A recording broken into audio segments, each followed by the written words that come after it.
अग्निहोत्र एवं यज्ञ आदि के बिना वेदों का अध्ययन निरर्थक है तथा दान के बिना यज्ञ आदि शुभ कर्म संपन्न नहीं होते, जिनके बिना यज्ञ पूर्ण नहीं माना जाता।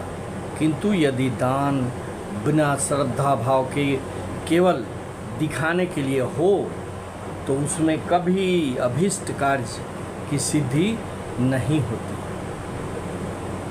भगवान कहाँ रहते हैं? क्या वे सोने में, चांदी में या पत्थर की मूर्तियों में रहते हैं? भगवान को सोने चांदी से कोई मतलब नहीं है। उनके लिए तो सारी बातें श्रद्धा से जुड़ी होती हैं। अगर भक्त के मन में भगवान के प्रति सच्ची भावना और श्रद्धा है तो वे उनके हृदय में रहते हैं। भगवान उनकी प्रार्थना सुनते हैं और स्वीकार करते हैं। जो सच्चे मन और पूर्ण समर्पण से उनकी पूजा करते हैं, भगवान उनकी अवश्य सुनते हैं। भगवान उसी जगह पर विराजमान होते हैं जहाँ पर उन्हें याद किया जाता है। भगवान लकड़ी और पत्थरों में नहीं, हमारे मन में रहते हैं। अगर हमारे विचार शुद्ध हैं तो हमें किसी भी मूर्ति में भगवान नजर आएंगे, अन्यथा वह हमें पत्थर की प्रतिमा ही लगेगी। यह हमारी भावना ही है जो किसी पत्थर की मूर्ति को भगवान बना देती है। विश्वास संपूर्ण समर्पण पर आश्रित होता है। चाहे वेदों का अध्ययन हो या फिर अच्छे विचार, बिना विश्वास और समर्पण के पूर्ण नहीं होते। आधे अधूरे मन से किए गए कार्य कभी भी पूर्ण नहीं होते। हम किस भाव और भावना से भगवान की प्रार्थना कर रहे हैं, यह महत्वपूर्ण है। यह बात मायने नहीं रखती कि भगवान की प्रतिमा पत्थर की बनी हुई है या सोने की। मायने रखती है तो भावना। बिना विश्वास और भावना के सोने की मूर्ति भी सजावटी वस्तु के समान है। भगवान भक्त की श्रद्धा और भक्ति देखकर प्रसन्न होते हैं, न कि उनकी समृद्धि को देखकर। इसलिए हर किसी को भगवान की प्रार्थना पूरी श्रद्धा और भक्ति के साथ करनी चाहिए। एक व्यक्ति को शांतिपूर्ण वातावरण की ज़रूरत होती है, जहाँ पर वह पूरी तरह से तन्मय होकर भगवान की प्रार्थना कर सके। जो इस सत्य को प्राप्त कर लेते हैं वही जोगी कहलाते हैं। एक संतोषी व्यक्ति हमेशा खुश रहता है। आपके पास जो कुछ भी है उसमें ही संतुष्ट रहना सबसे बड़ी खुशी है। अपने आप में ऐसी आदत को विकसित करना चाहिए।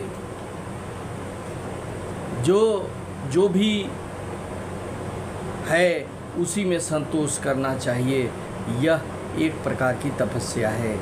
जब आप अपनी तुलना दूसरों से करना बंद कर देते हैं तो आप एक प्रकार की शांति और संतोष की अनुभव करते हैं। लालच की कोई सीमा नहीं है। जब एक लालच की संतुष्टि होती है तो उसका स्थान दूसरी इच्छा ले लेती है। यह एक किस्म की बीमारी है। इससे सिर्फ महान लोग ही बचे हुए हैं। दूसरों के लिए अच्छा सोचना और दूसरों की मदद करना ही सच्चा धर्म है। मनुष्य की सेवा करना भगवान की सेवा करना है। किसी भी व्यक्ति का सबसे बड़ा शत्रु उसका क्रोध होता है। प्रत्येक व्यक्ति को इससे ऐसे ही भयभीत होना चाहिए जैसे वह मृत्यु के देवता यमराज से भयभीत होता है। जो अपने क्रोध पर नियंत्रण नहीं कर पाता वह समाज में सम्मान और स्थान को खो देता है। लालच बैतरनी नदी की तरह है। संसार में रहते हुए व्यक्ति के मन में एक नदी सी चलती रहती है। वह नदी उसका लालच है। लालच की इस नदी को रोक पाना बहुत कठिन कार्य है। पुराणों में कामधेनु का वर्णन मनोकामना पूरी करने वाली गाय के रूप में हुआ है। शिक्षा की तुलना कामधेनु गाय से की गई है, क्योंकि इसकी सहायता से आप अपनी सारी इच्छा को पूरी कर सकते हैं। इसलिए प्रत्येक व्यक्ति को शिक्षा प्राप्ति के लिए कठिन श्रम करना चाहिए। संतुष्टि की तुलना पुराणों में वर्णित नंदन वन मनोहर खुशी प्रदान करने वाले बगीचे से की गई है। एक संतुष्ट व्यक्ति हमेशा अभूतपूर्व खुशी का अनुभव करता है। इसलिए भाइयों, अपने आप को लालच से दूर रखना चाहिए। लालच ऐसा चीज़ है जो दिनों दिन बढ़ते ही जाता है। एक लालच के लिए हम कई लालच और कर डालते हैं।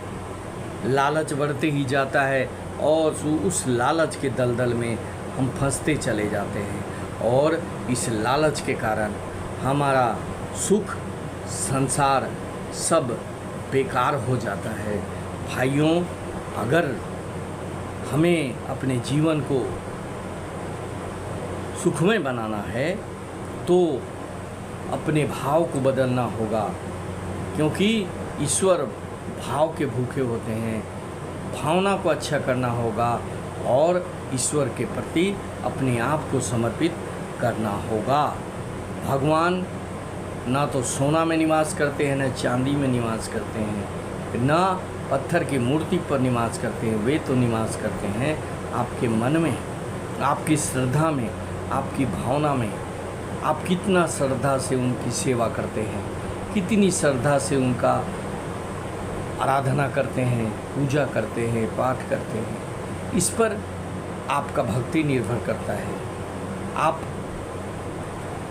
बिना लालच के अच्छी भावना से, परोपकार की भावना से अगर काम करते हैं तो आपके काम को ईश्वर सदा देख रहे हैं और बिना कहे जो भी आपको चाहिए वो ईश्वर अवश्य देंगे। इसलिए कहा गया है, न देवो विद्यते काष्ठे न पाषाणे न मृण्मये भावे ही विद्यते देवस्त अस्माद् भावो ही कारणम। ईश्वर न काष्ठ में है, न मिट्टी में, न मूर्ति में, वे तो केवल भावना में रहते हैं।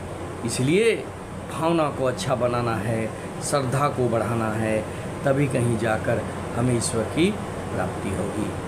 भाइयों, अगर यह वीडियो अच्छा लगे तो इसे सब्सक्राइब करेंगे, शेयर करेंगे और लाइक करेंगे। साथ ही साथ कमेंट करना नहीं भूलेंगे। Thank you very much. जय हिंद, वंदे मातरम।